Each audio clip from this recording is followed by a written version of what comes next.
Hello friends, welcome back to my channel Pinky's রান্নাঘরে সবাইকে স্বাগত।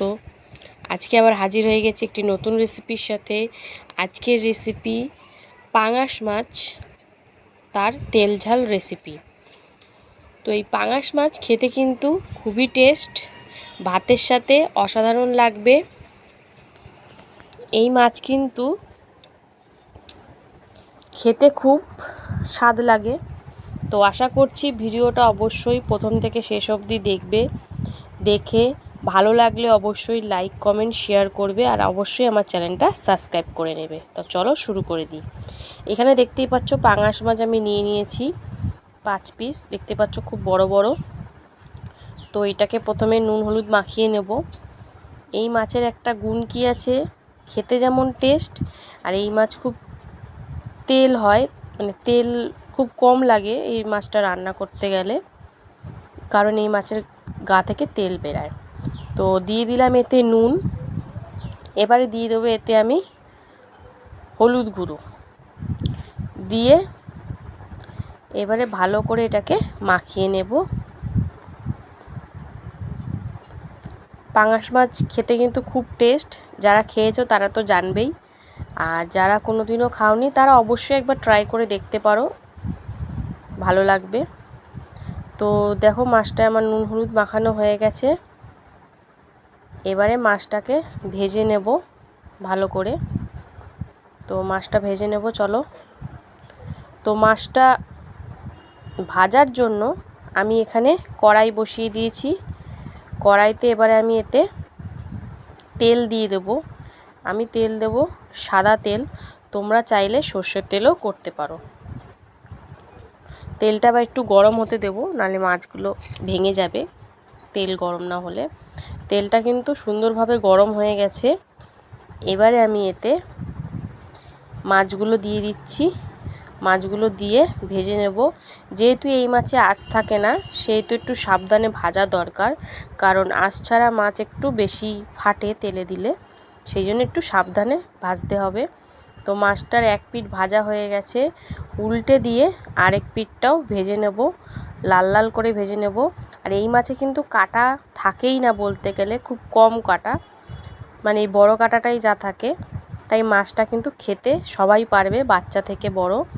তো মাছটা দু পিঠই ভাজা হয়ে গেছে, এবার তুলে নেব। এই দেখো তুলে নিয়ে বাদবাকি যে কটা মাছ আছে একইভাবেই ভেজে নেব। এই মাছে দেখতে পাচ্ছ তেল দিয়েছিলাম, কিন্তু তেল আরও বেড়ে গেল। বলেছি এই মাছে তেল বেরায়, তাই দেখতেই পাচ্ছ তেল আমি একটু কমিয়ে রেখেছি। সব মাছ ভাজা হয়ে গেছে। এবারে আমি এতে ফোড়নে দিয়ে দিচ্ছি সাদা গোটা জিরে। ফোড়নটা ভালো করে একটু ভেজে নেব কিছু সেকেন্ড মতন জিরেটা। এবারে আমি এতে দিয়ে দিচ্ছি পেঁয়াজ কুচি, দুটো মিডিয়াম সাইজের পেঁয়াজ আমি একদম লম্বা করে ঝিরিঝিরি করে কেটে নিয়েছি। তো এটা 2-1 মিনিট মতন ভেজে নেব। ফিরে এসেছি, দেখো 2-1 মিনিট পর পেঁয়াজটা খুব ভালোভাবে ভাজা হয়ে গেছে। এবারে আমি এতে দিয়ে দিচ্ছি আদা ও রসুন বাটা একসাথে, 1 চামচ মতন দিয়েছি বড় চামচের। আর দিয়ে দিচ্ছি এতে টমেটো, একটা মিডিয়াম সাইজের টমেটো পেস্ট করে নিয়েছি, মানে ঘষে নিয়েছি, তো সেটা দিয়ে দিলাম। দিয়ে ভালো করে মিশিয়ে নিচ্ছি। গ্যাসের ফ্লেমটা কিন্তু একদম স্লো করা আছে, নাহলে মশলাটা কিন্তু তলা থেকে ধরে যেতে পারে, তাই গ্যাসের ফ্লেমটা একদম স্লো করে দিয়েছি। এবারে আমি এতে দিয়ে দেব কিছু গুঁড়ো মশলা। প্রথমেই দিয়ে দিলাম হলুদ গুঁড়ো পরিমাণ মতন, ছোটো চামচের 1 চামচ দিয়েছি। দিয়ে দিচ্ছি জিরের গুঁড়ো 1 চামচ মতন,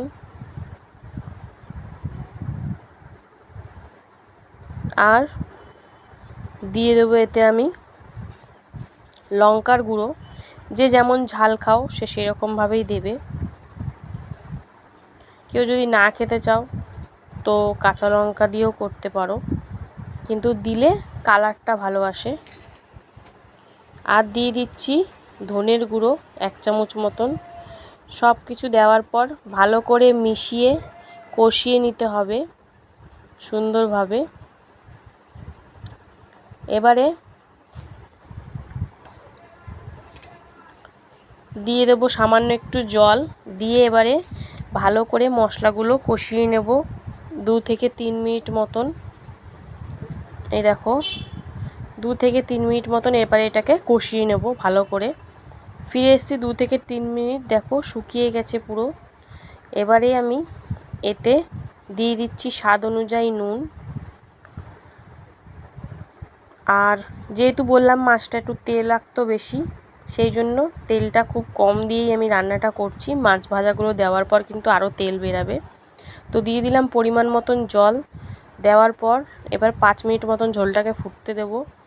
ঝোলটা ফুটে গেছে ভালোভাবে।